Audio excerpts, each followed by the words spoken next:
Saudações, pessoal! Vamos para a nossa penúltima aula do nosso curso, que é Ser Membro. Hoje nós vamos, então, meditar no seguinte tema: Vede, pois, como ouvis, dicas para um melhor aproveitamento dos sermões. Aqui tem uma frase do Jay Adams que fala uma coisa muito interessante. Às vezes nós pensamos que o sermão é só algo trabalhoso por parte do pastor, mas não é assim. Aqui ele fala que o sermão não é uma via de mão única, é uma via de mão dupla. Ou seja, o pastor, o pregador, tem que pregar uma boa mensagem, lógico, mas também o ouvinte tem que ser um bom ouvinte. Então, a comunicação efetiva requer competência de todas as partes, tanto de quem fala como de quem ouve. Isso é interessante. Isso é uma coisa que a gente quer resgatar em nosso meio, em nossa igreja. Um bom aproveitamento dos sermões.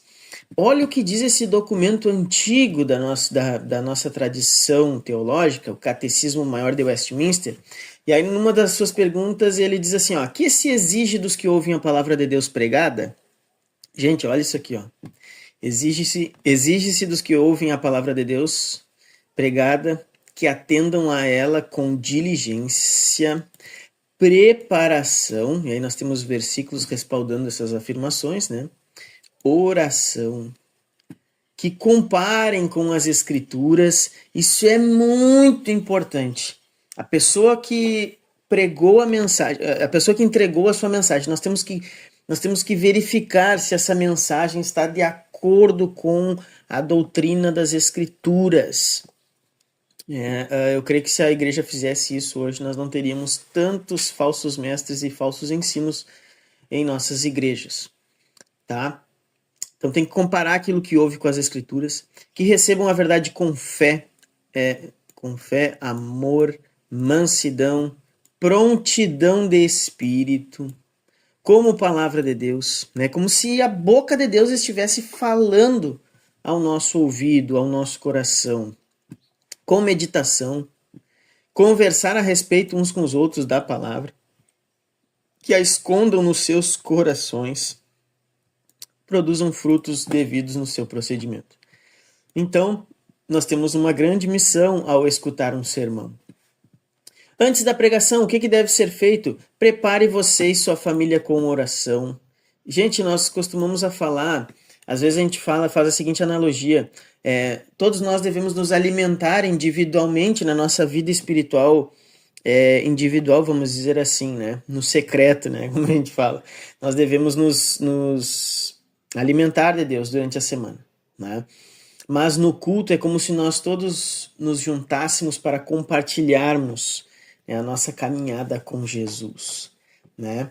Então, prepare você e sua família com oração. Prepare-se para ouvir o sermão. Venha desejando ouvir a palavra. 1 Pedro fala, desejai ardentemente como crianças recém-nascidas, o genuíno leite espiritual. O que é o leite espiritual? É o ensinamento da palavra, porque ele nos dá crescimento para a salvação. Não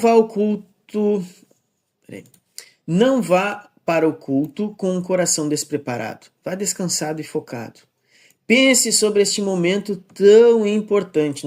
Eu costumo falar, quem nos acompanha nos nossos cultos, que Deus dirige a sua igreja pela pregação da palavra. É um milagre. Como assim? Pregadores imperfeitos? Mas é dessa forma que Deus dirige a sua igreja. Aqui, 2 Coríntios fala do ministério da reconciliação, né? Então, aqueles que pregam, né, como se fossem embaixadores de Cristo, e eles rogam, né, que as pessoas se reconciliem com Deus mediante a entrega da mensagem. Domingo é o dia de você ser alimentado para a semana seguinte. Então, os puritanos diziam que o domingo do Senhor é o dia da feira da alma. Interessante, né? E saiba que você está em um campo de batalha. Isso aqui é muito interessante também. Satanás vai fazer de tudo para que a palavra não fique no seu coração. Com distração, enfim, com várias artimanhas. Então, ore, resista. Tá? Isso antes da pregação. Durante a pregação, gente, esse vede, pois como ouvis, a gente tirou da própria parábola do semeador, Jesus que disse. Então nós temos que ouvir de um jeito cristão também, nós temos que nos preparar para ouvir. E aí, só resumindo essa frase aqui, ó, ouvir sermões é um negócio arriscado, pode piorar o seu estado ou levar você para mais perto de um resgate final. Olha que interessante, preste atenção nessa mensagem. Se eu ouço um sermão, o sermão é Deus falando. Então, se eu recebo essa palavra e aplico na minha vida e no meu coração, glória a Deus. Agora, se eu recebo essa palavra e negligencio o ensino da palavra, a exortação que Deus faz através dos seus homens e mulheres de Deus, se eu negligenciar isso, isso vai piorar o estado da minha alma, ok? Então, ouvir sermões, isso aqui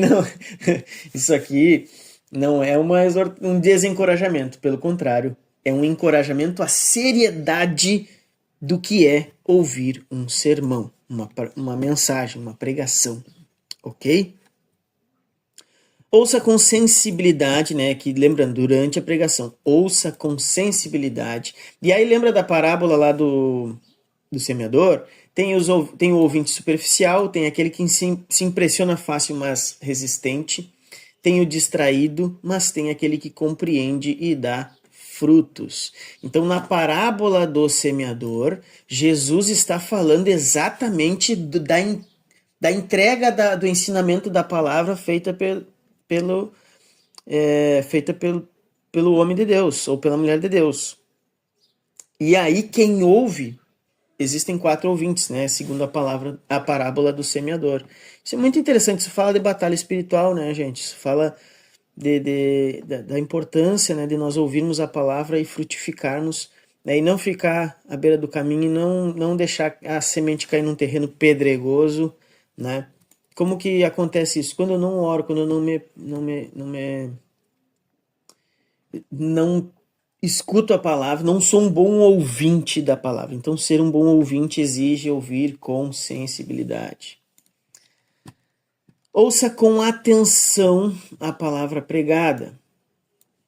Então, novamente, o pastor não deveria ser a única pessoa trabalhando. Ouvir também é um trabalho pesado. Então, o pastor tem que trabalhar para entregar uma boa mensagem e o irmão, o ouvinte ou a irmã tem que também trabalhar para reter essa mensagem. Aqui também nós temos Joel Bick falando sobre que a palavra ela nos confronta. Então toda a pregação ela exige uma atitude nossa, uma resposta nossa. Eu não vou ler para não ficar muito extensa a nossa aula, tá? Mas ouça com atenção a palavra pregada. Ouça com fé submissa, né? Tiago 1,21 fala, acolhei com mansidão a palavra em vós implantada, o qual é poderosa para salvar a vossa alma. Então, fé nas histórias, fé nos preceitos para termos humilhação, fé nos preceitos para termos sujeição, fé nas promessas para consolação. Irmãos, irmãs, a pregação da palavra é um banquete para a alma, tá bem? É uma maravilha. E resumindo, né, cada vez que você ouve uma pregação, por mais simples que seja, existem verdades para você crer e obedecer, ok?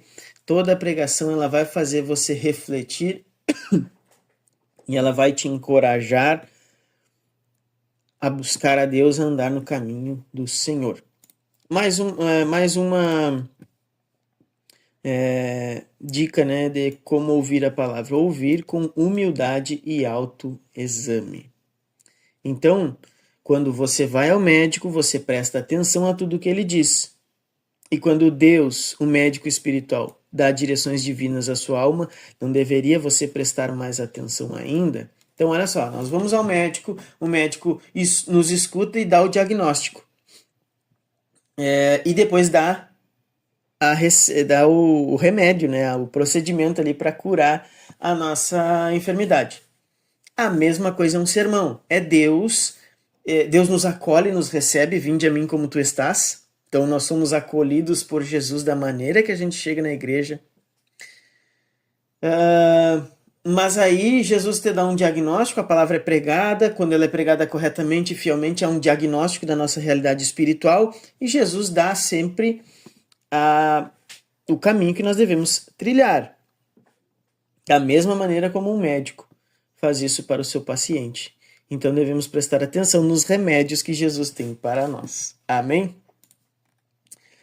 E aí depois, é claro, praticando a palavra pregada. Praticar a palavra, praticar. Retenha o que você ouviu. Ore por isso. Hebreus 2:1. Por esta razão importa que nos apeguemos com mais firmeza às verdades ouvidas, para que delas jamais nos desviemos. Então, familiarize-se com as verdades que você ouviu. Coloque a palavra em ação. Tornai-vos, pois, praticantes da palavra e não somente ouvintes, enganando-vos a vós mesmos.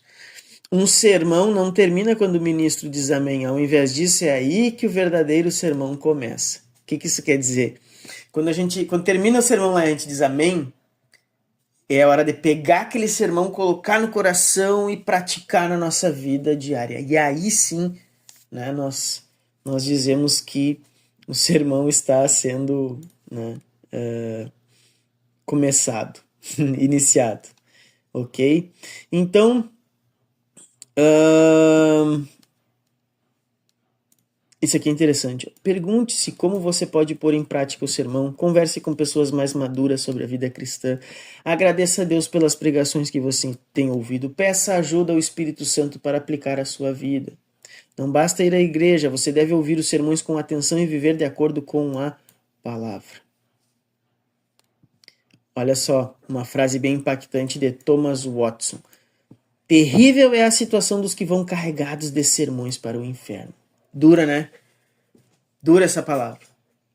Imagina, você ouvir a mensagem de Deus, ouvir a pregação da palavra, não praticar e ir para o inferno.